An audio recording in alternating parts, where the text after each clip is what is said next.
Assalamualaikum warahmatullahi wabarakatuh. Video ini khusus buat kalian yang saat ini sedang gagal bayar di aplikasi pinjaman online, teman-teman ya. Terutama mungkin di aplikasi Aku Laku ya. Jadi yang saat ini mau didatangin debt collector pinjol ke rumah. Nah, sekarang kalian harus perlu tahu teman-teman, apa yang boleh dilakukan dan apa yang tidak boleh dilakukan oleh DC pinjol tersebut. Nah, kita mengingat Aku Laku atau pinjol yang lain ya, yang sudah terdaftar resmi di OJK atau pinjol legal.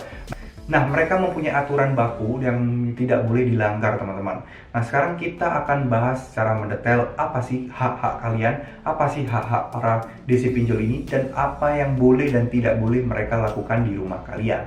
Yang pertama, mereka masuk tanpa izin ke rumah kalian itu jelas tidak boleh, teman-teman ya. Jadi itu dilarang, kalian harus mengizinkan baru mereka masuk. Kalau kalian nggak mengizinkan, mereka nggak boleh masuk, teman-teman ya. Ingat itu. Nah, jika mereka memaksa masuk, berarti mereka melanggar hukum dan kalian wajib melaporkan ke polisi. Kenapa alasannya? Yaitu memasuki rumah tanpa izin, teman-teman. Itu pasalnya ya, bisa dikenakan tindakan kriminal.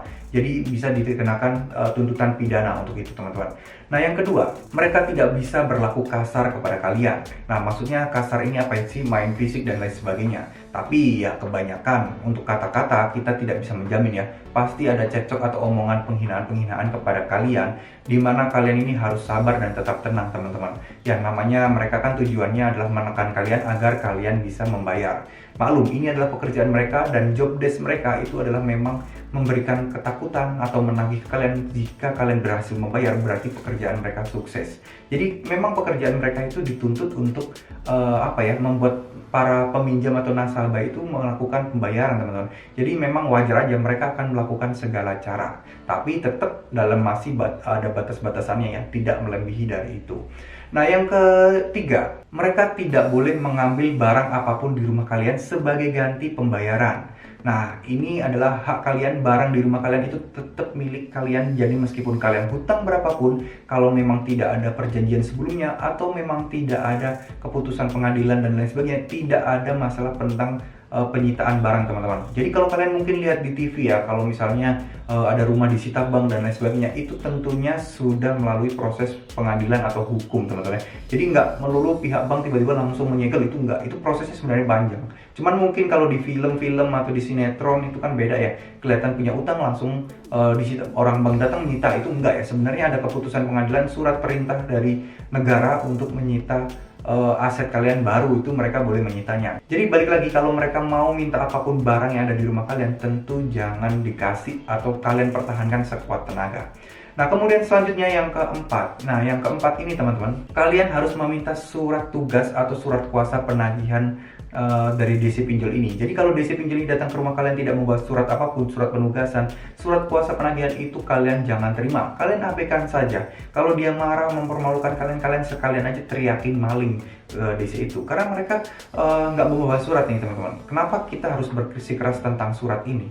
Karena banyak sekali teman-teman kita itu kena tipu oleh oknum-oknum DC seperti itu, teman-teman.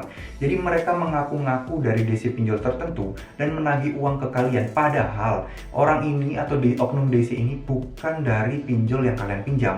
Jadi mereka sengaja memanfaatkan data kalian yang sudah tersebar itu untuk menagih ke kalian. Jadi kalau misal kalian bayar ke mereka, otomatis tentu uang kalian akan hilang dan utang kalian tidak akan lunas. Karena oknum DC itu adalah oknum yang menyamar atau berpura-pura menjadi DC dari aplikasi yang kalian pinjam. Oleh karena itu surat itu sangat penting ya. Nah, yang kemudian yang terakhir nih teman-teman, kalian nggak perlu membayar utang kalian langsung ke DC itu. Kalian nggak boleh menitipkan pinjaman bayaran kalian itu ke DC itu. Kenapa? Saya sarankan ya, memang sebenarnya dari beberapa pinjol ini menugaskan DC itu untuk menerima uang kalian. Tapi kalau saran saya nggak pribadi dan pengalaman teman-teman, lebih baik kalian lakukan ada pencicilan atau kalian lakukan pembayaran sesuai yang ada di aplikasi.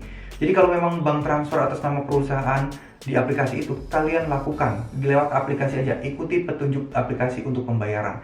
Jangan mau menitipkan duit di DC itu, teman-teman ya. Kalau DC itu bersikeras nggak mau pulang kalau kalian belum bayar, dan kalian memang ada kemauan untuk bayar ya, dan ada kesempatan untuk bayar juga, ada kemampuan, nah kalian langsung aja transfer dan kalian tunjukkan ke DC itu. bahwa kalian sudah transfer ke sesuai aplikasi. Ini lebih aman ya teman-teman. Ini untuk berjaga-jaga saja lah. Kita nggak pernah tahu isi hati orang, kita nggak pernah tahu niatan hati orang. Katakanlah seperti ini resikonya. Misal, di sini memang beneran dari pinjol yang katakanlah contoh ya, aku laku. Nah, tapi kalian sudah titipkan di DC itu. Namun, jika DC ini atau oknum ini melarikan uang kalian ini pergi tanpa sebab, atau mungkin ya sengaja memang dia mau mengambil uang kalian dan mungkin dia juga nggak mau kerja lagi di pinjol itu, katakanlah dia menggelapkan uang itulah teman-teman. Nah, kalian tetap akan mempunyai status hutang di aplikasi pinjol tersebut karena uang kalian belum diteruskan meskipun kalian sudah membayarkannya ke DC tersebut. Makanya dari hal itulah saya menyarankan kalian untuk membayar melalui aplikasi sesuai perintah atau saran di aplikasi itu. Bagaimana caranya kalian bayar melalui aplikasi tersebut. Oke, mungkin segitu dulu video kali ini teman-teman. Semoga video ini bisa memberikan kalian gambaran dan memberikan kalian persiapan-persiapan ketika akan menghadapi DC pinjol ya teman-teman ya. Jadi DC pinjol itu pada dasarnya tetap akan datang ke rumah kalian. Ya mungkin beberapa pinjol memang tidak bakal datang karena memang keterbatasan dari DC lapangannya. Tapi kalau seperti aku laku, Kredivo dan yang besar-besar itu, mereka sudah mempunyai jaringan DC pinjol itu udah lumayan menyebar lah ya. Jadi ada kemungkinan datang yang meskipun memang waktunya lebih dari 3 bulan teman-teman. Oke, terima kasih. Wassalamualaikum warahmatullahi wabarakatuh.